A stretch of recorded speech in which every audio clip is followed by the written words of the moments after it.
Avec vous en direct à nouveau aujourd'hui, en ce vendredi.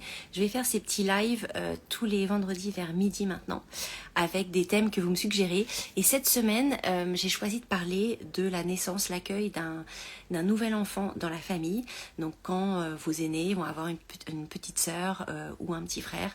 Et comme d'habitude, je ne suis pas là pour vous dire quoi faire, ni pour vous apprendre à éduquer vos enfants. Donc vous prenez ce qui fait sens pour vous et vous laissez le reste. Mais je crois que voilà, vous me connaissez maintenant et vous le savez.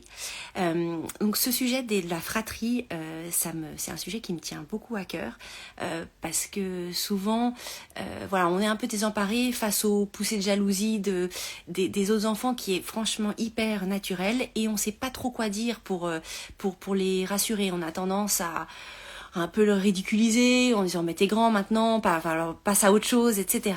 Donc l'idée aujourd'hui, c'est que je veux vous parler de deux choses. La première, c'est comment est-ce qu'on peut rassurer nos enfants sur l'amour qu'on leur porte et leur faire comprendre que l'amour des parents ne se divise pas, qu'il se démultiplie. Alors évidemment, le temps, lui, ne se démultiplie pas à l'infini et on le sait très bien en tant que maman.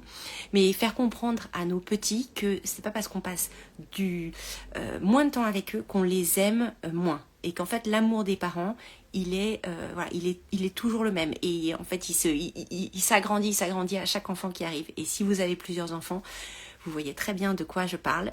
Souvent, quand on en a un et qu'on atteint un deuxième, on se demande si on sera capable d'aimer le deuxième autant.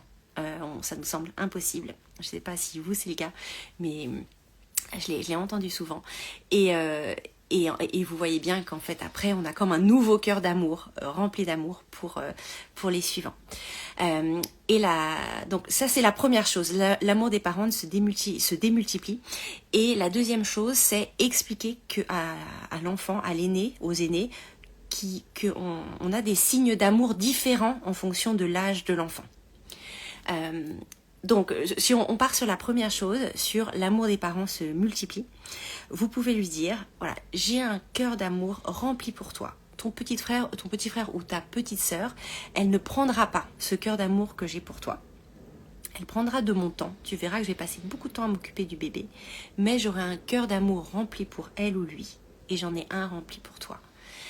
L'amour des parents, c'est pas comme un gâteau qui se partage. Il y a un gâteau chacun.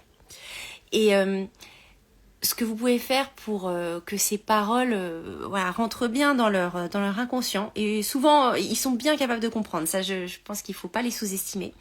Ce qu'une psychologue pour enfants m'avait conseillé de faire à l'époque, c'était